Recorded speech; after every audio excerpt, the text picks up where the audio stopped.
Nous sommes en compagnie de Didier Serradel, qui est le président fondateur de la société IDCAPT. Bonjour, monsieur Serradel. Bonjour. Alors, nous sommes dans le cadre ici, l'hôtel Kyriade en Avignon, pour le lancement du label et la présentation surtout de ce label Avignon Avenir Ambition. Déjà, est-ce que vous pouvez nous rappeler un petit peu l'origine et l'objet de votre société, s'il vous plaît? Alors, IDCAPT est une société qui a été créée il y a un peu plus de 6 ans, qui aujourd'hui fait un peu plus d'1 million d'euros de chiffre d'affaires.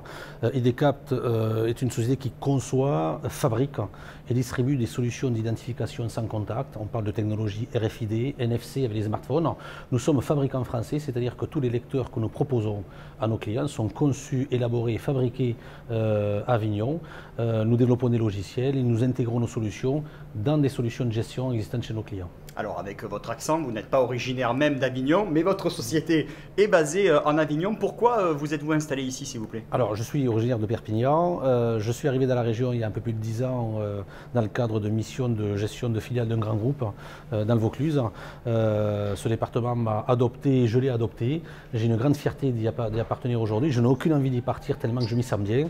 J'ai créé cette société parce que j'y ai trouvé l'énergie, l'environnement et voire même les compétences nécessaires à démarrer cette activité.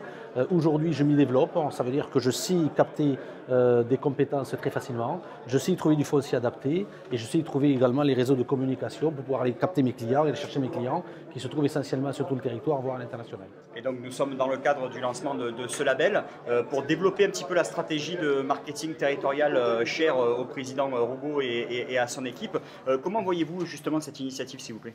Moi, je le vois sur deux axes. Le premier, je crois que l'entrepreneur doit savoir accorder du temps pour justifier le pourquoi il est installé ici, si bien sûr il en est convaincu, de manière à capter de nouveaux acteurs économiques qui soient ou de proximité, voire de l'extérieur, et démontrer que ce territoire a beaucoup d'atouts, beaucoup d'attraits pour pouvoir s'y installer, s'y développer et bien sûr y vivre à son quotidien. Le deuxième axe aussi, c'est que plus il y aura d'entreprises de proximité qui vont s'y installer, et plus il y aura des entreprises qui potentiellement sont ou des clients ou des partenaires potentiels pour pouvoir améliorer mes offres et attaquer de nouveaux marchés, ces acteurs de proximité sont nécessaires et indispensables. Donc je dirais que voilà, le premier point, c'est cette dimension économique où il faut enrichir ce territoire à travers l'arrivée de nouvelles richesses, nouveaux modes de pensée, nouveaux acteurs, etc. Deuxième axe, c'est me faciliter ma croissance à travers de la proximité, des acteurs nouveaux qui viendront à côté de chez moi pour pouvoir bâtir de nouvelles offres, attaquer de nouveaux marchés. Et j'imagine qu'il y a déjà un bon début avec des contacts qui ont été noués justement depuis le début de cette matinée. Complètement. J'ai rencontré des entrepreneurs qui sont de près ou d'un peu plus loin liés à notre activité, avec qui on peut bâtir ou imaginer de vraies offres globales pour répondre à de vrais marchés globaux, qu'ils soient français ou internationaux. Je crois qu'il faut de l'audace aujourd'hui, il faut de l'innovation, il faut de la créativité et surtout de la connexion et de la communication entre les gens. Parfait. Merci beaucoup, monsieur Serradel, pour ces témoignage très instructifs. Je vous en prie. À bientôt. Merci.